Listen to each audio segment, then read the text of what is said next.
coup, comment tu fais pour être déterminé à faire tout ce que tu fais quand tu es confronté au risque? Faut aimer ça parce que, tu vois, un des aspects qui est totalement ignoré, par exemple, chez Marx, dont les analyses économiques restent intéressantes, même si elles sont complètement dépassées aujourd'hui, mais un des aspects qui est complètement, je ne vais pas dire passé sous silence, je pense que c'était juste quelque chose étant, tu sais, issu d'une famille riche, étant issu même d'une lignée noble, etc. Marx n'avait pas vu cet aspect-là, c'est la prise de risque.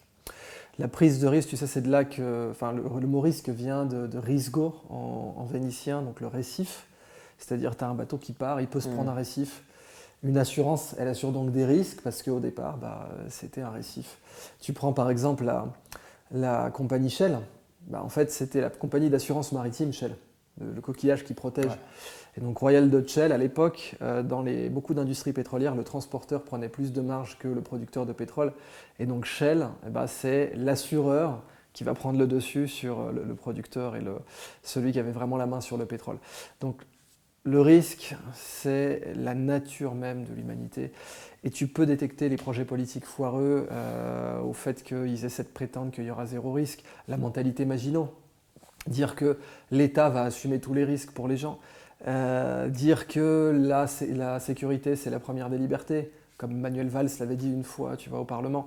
Ça, tu peux vraiment détecter les projets politiques foireux au fait qu'ils arrivent en te disant « moi, je vais faire disparaître les risques ».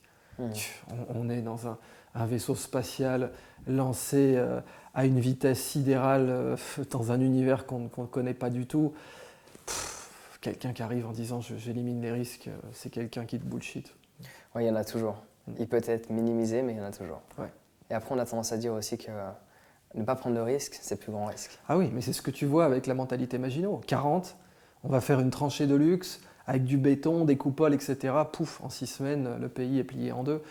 C'est ce que tu vois avec le rapport Terry sur Internet, un major de l'école polytechnique, un type qui est le genre idéal, qui est ingénieur général des télécoms, etc. Il te dit qu'Internet n'a pas d'avenir commercial. Donc, tous ces gens qui arrivent en te disant il faut laisser l'État prendre des risques, ils n'ont rien pigé. Ils n'ont rien pigé. Il y a beaucoup de choses à refaire dans le système. Ouais. Mais tu sais, un homme libre, c'est un homme qui risque. Un homme qui risque pas, c'est pas un homme libre.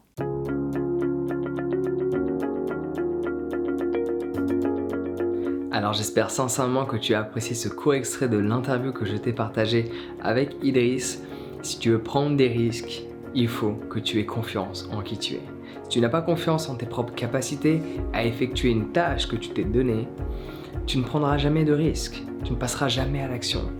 Donc si tu veux booster la confiance que tu as envers qui tu es, clique sur le lien dans la description, j'ai un guide sur la confiance en soi à t'offrir et celui-ci est totalement gratuit. Donc tu peux y accéder dès à présent en cliquant sur le lien dans la description.